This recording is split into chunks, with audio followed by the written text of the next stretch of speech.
ушундай жакшы күндөрдө жолугуп турабыз. Эң негизги максат мамлекетибиздин башчысы урматтуу президентибиз Садыр Тургунжоевичтин тапшырмасынын негизинде ушул жерге мына көл кылаасында, көл жергесинде биринчилерден болуп эң көп суммадагы инвестордун келиши жана 5 жылдыздуу отелдин курулушуна жаңы куруш кутучасын салуу үчүн келип отурабыз. Эң көп инвестиция деген себеби көлдүн кылаасында жашап жатабыз, баарыбыз көрүп билип атабыз.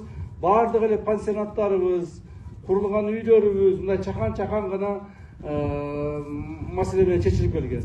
Ал эми бул курула турган отель, бул курула турган туристтик жайыбыз 160 миллион долларлык чоң инвестиция болуп атат. Мына көл жергесинде дагы ушундай чоң инвесторлор келип, чоңдогон көптөгөн жакшы чоң бизнесмендер келе баштады. Мына жакшы билесиздер, өзүңүздөр мамлекетибизде себеби эмне үчүн ушундай болуп атат? Себеби мамлекетибизде бүгүнкү күндө тартип орнотуп, мамлекетибизде кайсыл жерде болбосун, кайсыл жака барбайлы, бардык жерде туристтер көбөйдү, инвесторлор көбөйдү. Кыргыз мамлекетинин тынчтыгына, стабилдүүлүгүнө, эркин экономикалык өнүгүүсүнө бардык адамдардын көзү жетти.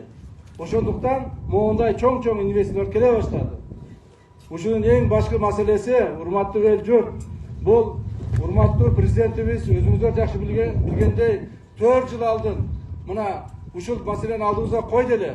Мына азыр ошол маселе чечиле баштады. Мамлекетибизде бүгүнкү күндө саясий стабилдүүлүк келди, экономикалык стабилдүүлүк келди. Мамлекетибизде бүгүнкү күндө жанакы мурдагы мамлекетти ороп алган, чырмап алган уюшкан кылмыштуулук топ деген жок. Мамлекетибизди ороп, чырмап алган коррупциялык торлору менен ороп алган чиновниктер азайды.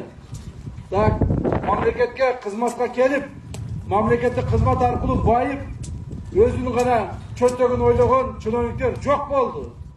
Бүгүнкү күндө мамлекеттик кызматка келем деген адамдын баары элге кызмат кылыш керек.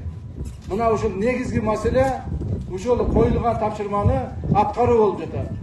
Ушул коюлган тапшырмалар аткарылган негизинде дагы бир жолу кайталап айтайын, ушундай чоң инвесторлор келе баштады.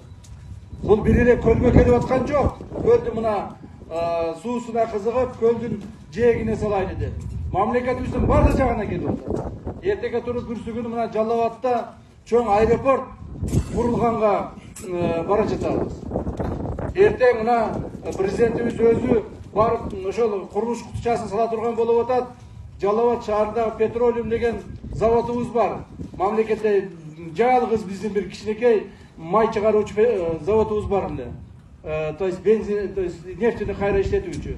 Ошол жерге 400 миллион долларлык инвесторлор келип, жаңы завод курулуп атат.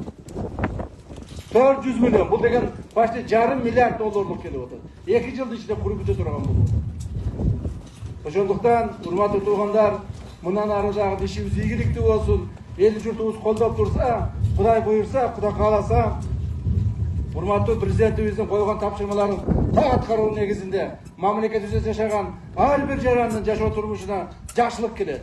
Ар бир жарандын жашоо турмушуна бейпилдик жана ар бир жаран тынчтыкта жашаганга шарт түзөбүз.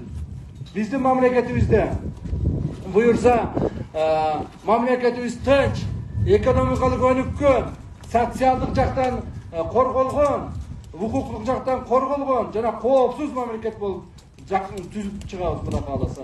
Ушуган мен ойлоймун багыт алып бара жатабыз. Ошонун бир белгиси мына бүгүнкү күн болуп атат. Рахмат баарыңыздарга. Рахмат. Урматтуу Камчы Кырышаевич, урматтуу